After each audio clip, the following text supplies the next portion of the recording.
Morning साथियों, Saraswati career point में आप सभी का स्वागत है। डेली करंट अफेयर्स हमारा डेली सीरीज। मुझे उम्मीद है कि आप लोगों को अच्छा लग रहा होगा और आपकी तैयारी बेहतर हो रही होगी। इस लॉकडाउन के समय में, इस महामारी के समय में आंतरिक रूप से, मेरा कहने का मतलब मानसिक रूप से आप अपने आप को प्रिपेयर करिए।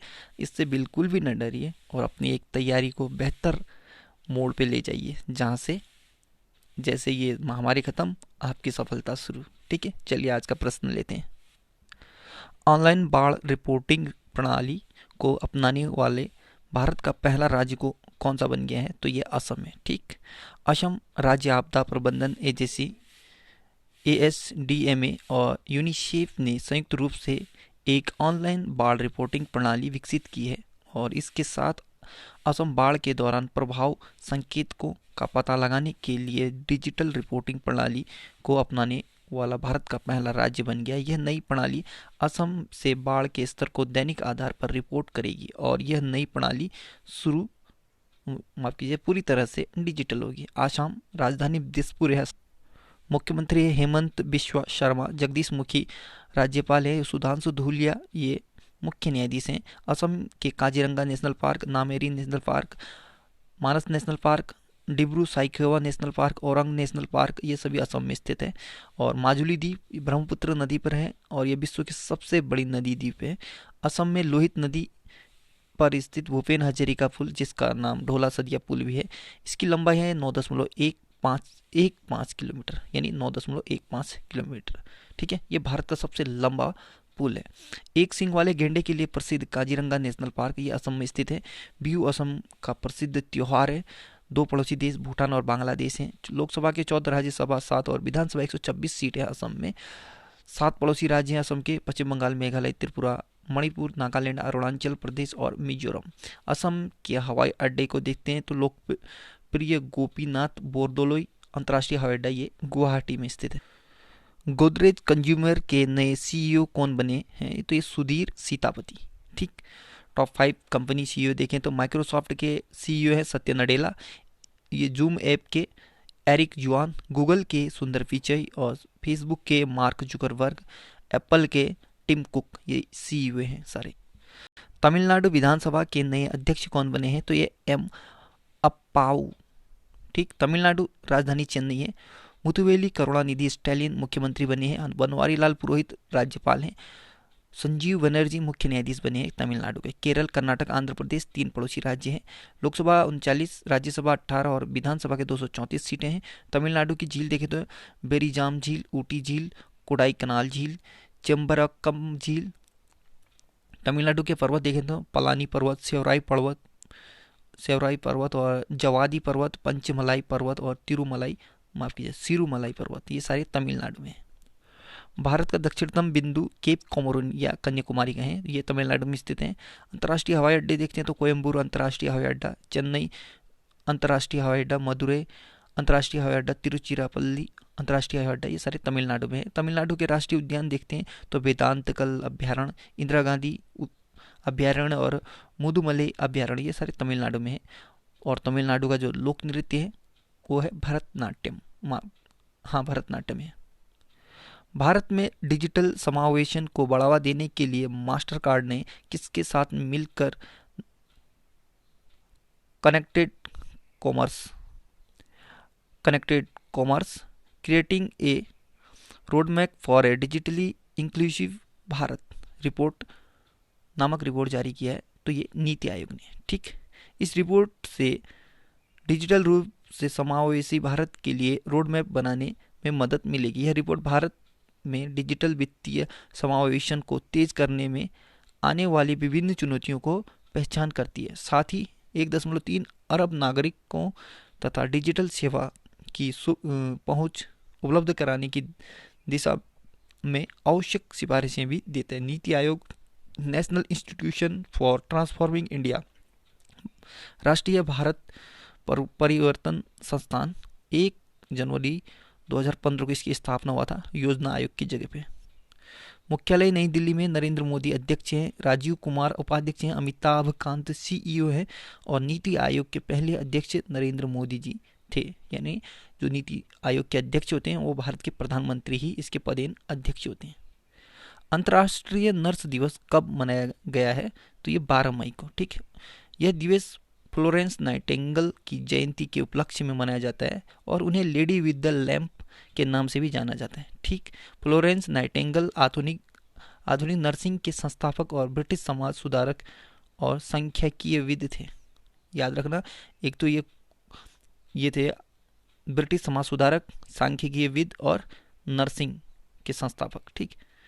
अंतर्राष्ट्रीय नर्स दिवस 2021 का थीम है nurses, a voice to lead, a vision for future health care. भारतीय रिजर्व बैंक के नए कार्यकारी निदेशक यानी director ED, executive director ED कौन बने हैं? तो ये जोस जे कट्टूर, ठीक है। जोस जे कट्टूर भारतीय रिजर्व बैंक में मानव संसाधन प्रबंधन, कारपोरेट रणनीति, बजट और राजभाषा विभाग की देखभाल करेंगे। आरबीआई, भारत में जितने भी बैंक हैं उन्हें आरबीआई ही रेगुलेट करता है और आरबीआई का फुल फॉर्म होता है reserve bank of India. Reserve bank of India की स्थापना 1 अप्रैल 1935 को हुआ था। आरबीआई की जो स्थापना हुआ था वो अधिनियम था भारतीय रिजर्व बैंक अधिनियम 1934 के तहत 1 अप्रैल 1935 को हुआ था और जब ये गठन हुआ था तब इसका जो मुख्यालय था कोलकाता में था, ठीक है। वर्तमान में मुख्यालय मुंबई महाराष्ट्र में है और गवर्नर हैं शक्तिकांत दास, ये 25वें नंबर के हैं। वर्तमान में आरबीआई के 4 डिप्टी गवर्नर हैं, महेश कुमार जैन, माइकल पात्रा, एम राजेश्वर राव और टीवी रविशंकर। तो आरबीआई को बैंकों का बैंक कहा जाता है, ठीक। 1 जनवरी 1949 को आरबीआई का राष्ट्रीयकरण हुआ था, ठीक। भारतीय रिजर्व बैंक के पहले गवर्नर थे सर ऑसबॉर्न और भारतीय गवर्नर के पहले भारतीय गवर्नर थे सीडी देशमुख। भारतीय रिजर्व बैंक के प्रतीक चिन्ह देखें तो ये ताड़ का वृक्ष और रॉयल बंगाल टाइगर बना हुआ छाप है, ठीक है।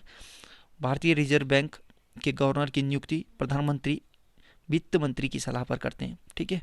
शुरुआत में आरबीआई का केंद्रीय कार्यालय कोलकाता में था और 1937 में आरबीआई का कार्यालय कोलकाता से मुंबई स्थानांतरित किया गया था। हाल ही में renewable energy market update 2021 report किसने जारी की है? तो यह अंतर्राष्ट्रीय ऊर्जा एजेंसी यानी आईईए ने, ठीक। अंतर्राष्ट्रीय ऊर्जा एजेंसी यानी इंटरनेशनल एनर्जी एजेंसी ने हाल ही में 2021 रिन्यूएबल एनर्जी मार्केट अपडेट जारी की गई है।